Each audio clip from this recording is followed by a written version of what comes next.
ತೋಷದಿಂದ ಸಲಿಗೆ ಮುನ್ನ ವರ ಶುಭಂಕರ ತೋಷದಿಂದ ಸಲಿಗೆ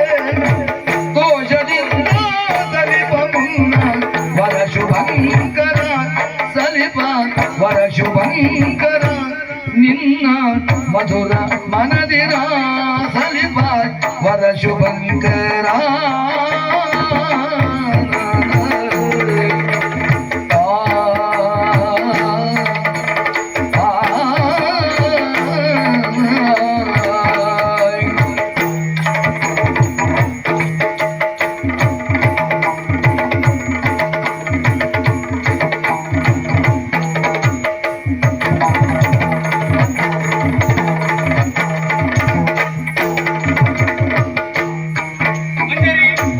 ಕಳೆವ ಲಗ್ನವೆನಿಸಬೇಕು ಸ್ತ್ರೀಮಣಿ ದ್ವೇಷ ಕಳೆವ ಲಗ್ನವೆನಿಸಬೇಕು ಸ್ತ್ರೀಮಣಿ ದ್ವೇಷ ಕಳೆವ ಲಗ್ನವೆನಿಸಬೇಕು ಸ್ತ್ರೀಮಣಿ ಆಸೆಯಿಂದ ಬಂದ ಬೆದೆಯ ಇವೆ ಕರಿಮಣಿ ಆಸೆಯಿಂದ ಬಂದ ಬೆದೆಯ ಇವೆ ಕರಿಮಣಿ ಇವೆ ಕರಿಮಣಿ ಇವೆ ಕರಿಮಣಿ ಆಸೆಯಿಂದ ಬಂದ ಬೆಸೆಯಲ್ ಇವೆ ಕರಿಮಣಿ ಬೆಸೆಯಲ್ ಇವೆ ಕರಿಮಣಿ ಓ ಶಶಾಂಕ ವದನೆ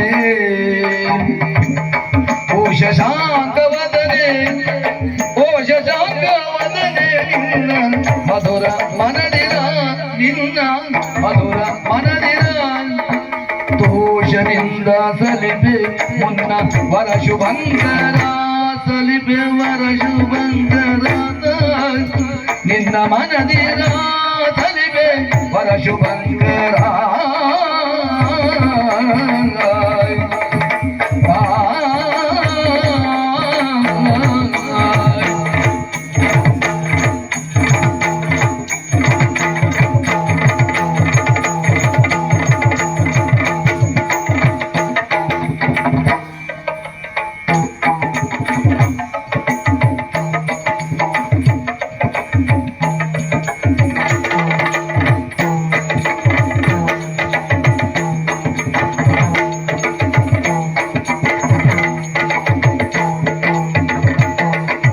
ದ್ವೇಷ ಕಳೆವ ಲಗ್ನವೆನಿಸಬೇಕು ಶ್ರೀಮಣಿ ಆಸೆಯಿಂದ ಬಂದ ಬೆಸೆಯಲ್ ಇವೆ ಕರಿಮಣಿ ಬೆಸೆಯಲ್ ಇವೆ ಕರಿಮಣಿ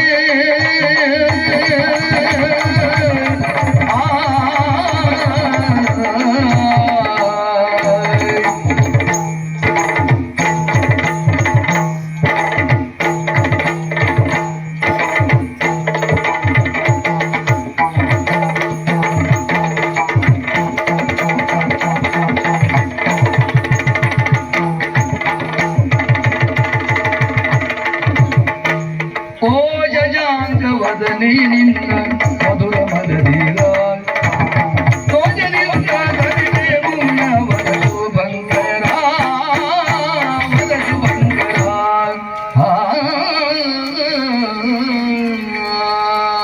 ಏನೇ ಆಗಿ ನೋಡು ನಾವು ಸಂಬಂಧಿಕರು ಹೌದಾ ಏನ್ ಮಾಡೋಣ ನನ್ನಪ್ಪ ಆವತ್ತಿನ ದಿವಸವೇ ಎಲ್ಲವೂ ತೀರ್ಮಾನವಾಗುವಂತ ಮೊದಲೇ ಜೀವನದಲ್ಲಿ ಎಲ್ಲಿಯೋ ಸ್ವಲ್ಪ ಎಡವಿದ್ದೇವೆ ಎನ್ನುವ ಕಾಲಕ್ಕಾಗಿ ನಮ್ಮಲ್ಲಿ ನಿಮ್ಮಲ್ಲಿ ಸ್ವಲ್ಪ ದ್ವೇಷ ಎನ್ನುವುದು ಹುಟ್ಟಿಕೊಂಡಿತ್ತು.